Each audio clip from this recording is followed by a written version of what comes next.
दोस्तों आज 4 जून है। 4 जून को नतीजे आने थे। नतीजे का जो रुझान है, रुझान आना शुरू हो चुका है, जिसमें मैं आपको खबर बताने जो जा रहा हूँ, कहीं न कहीं वो बहुत बड़ी खबर निकल कर आ रही है। प्रधानमंत्री मोदी, जी दोस्तों, लगातार प्रधानमंत्री मोदी बड़ी-बड़ी रैलियाँ करते हैं, बड़े-बड़े रोड शो करते हैं दोस्तों। संबोधन से ज़्यादा उनका बहुत बड़ा रोड शो होता है, जिस रोड शो में कइयों हज़ार की भीड़ होती है। वो भीड़ प्रधानमंत्री मोदी को पुष्पों से ढक देती है। उनके जो कार होती है, बुलेट प्रूफ कार, उस कार भी फूलों की वजह से ढका जाता है। ऐसा होता है प्रधानमंत्री नरेंद्र मोदी का रोड शो दोस्तों। लेकिन नरेंद्र मोदी प्रधानमंत्री इस बार भी लोकसभा चुनाव 2024 का जो था, आज 4 जून है, 4 जून को नतीजे आ रहे हैं, रुझान आना शुरू हो चुका है। इंडिया गठबंधन उधर है, इधर एनडीए है। लेकिन नरेंद्र मोदी जिस जगह से चुनाव लड़ रहे थे, लोकसभा क्षेत्र से, वाराणसी से प्रधानमंत्री मोदी पीछे चल रहे हैं दोस्तों। जी दोस्तों, बिल्कुल आपने सही सुना, प्रधानमंत्री मोदी बनारस से पीछे चल रहे हैं। इस बार बताया जा रहा था मोदी जी इस बार बहुत ही प्रचंड बहुमत से बनारस से जीतने वाले हैं। लेकिन क्या कुछ नतीजा रहा कि प्रधानमंत्री मोदी अब बनारस से, अपने ही गढ़ से, उनका गढ़ कहा जाता था बनारस, काशी, अब काशी से ही प्रधानमंत्री मोदी पीछे चल रहे हैं दोस्तों।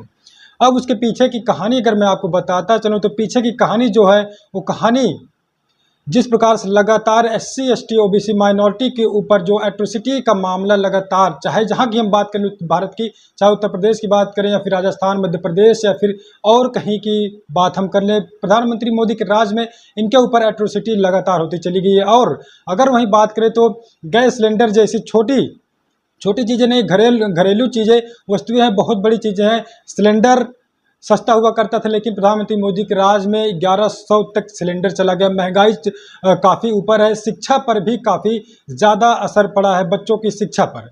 शिक्षा भी जिस प्रकार से लगातार पिछली सरकारों में शिक्षा कहीं न कहीं एक निम्न माध्यम के लोग भी शिक्षा को ले सकते थे, लेकिन इस समय अगर देखा जाए शिक्षा पर भी GST लगा दिया गया है।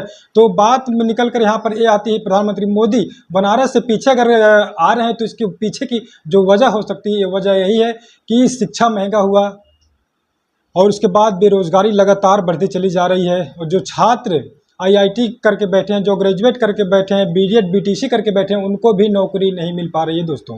और लगातार एग्ज़ाम जो है, अभी UPP के एग्ज़ाम हुए, तमाम ऐसे एग्ज़ाम हुए जो एग्ज़ाम भी लीक होते हुए नज़र आए। तो युवाओं के साथ भी खेला गया और मजदूरों के साथ भी खेला गया। किसान लगातार प्रोटेस्ट करते हुए नज़र आए।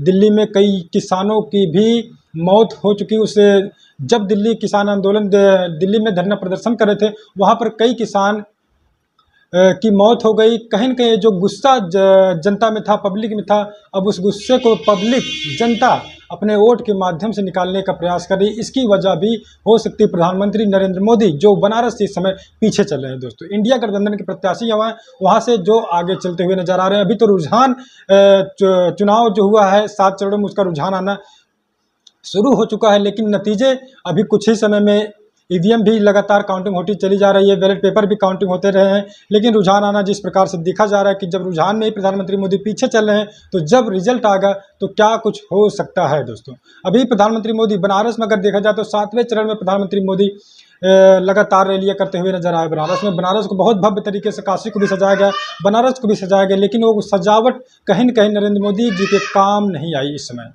तो मिला जुला के बात अगर हम करें तो नरेंद्र मोदी जी एक बड़े चेहरा है, प्रधानमंत्री देश के हैं, 10 साल से प्रधानमंत्री हैं। लेकिन क्या वजह हो सकती है कि अब वह अपने ही क्षेत्र से, सांसदीय क्षेत्र बनारस वाराणसी से, वो पीछे जाते हुए नजर आ रहे हैं। इंडिया गठबंधन के प्रत्याशी, इंडिया अलायंस के प्रत्याशी वहाँ पर मोदी जी से ऊपर दिखते हुए नजर आ रहे हैं। तो क्या कुछ वजह जो मैंने आपको बताई, वजह यही हो सकती है कि शिक्षा महंगी हुई, रोज़गार नहीं मिला, बेरोज़गार लोग हुए, किसान आंदोलन करते हुए कई किसान एक्सपायर भी हो गए। तमाम ऐसी जो लगातार जो दिक्कतें लोगों को हुई, उसकी भी वजह हो सकती है प्रधानमंत्री मोदी जिस कारण पीछे बनारस में चल रहे हैं। तो क्या कुछ अब उलटफेर होगा, क्या कुछ सरकार इस बार बदलेगी। लेकिन अगर बात करें कई दिनों से एग्जिट पोल आते हुए नजर आते, तो जो टीवी मीडिया थी लगातार वो प्रधानमंत्री मोदी को प्रचंड बहुमत बताया जा रहा था कि प्रचंड बहुमत से प्रधानमंत्री मोदी भी जीतेंगे और प्लस NDA की सरकार रिपीट होने जा रही है। लेकिन क्या कुछ अब है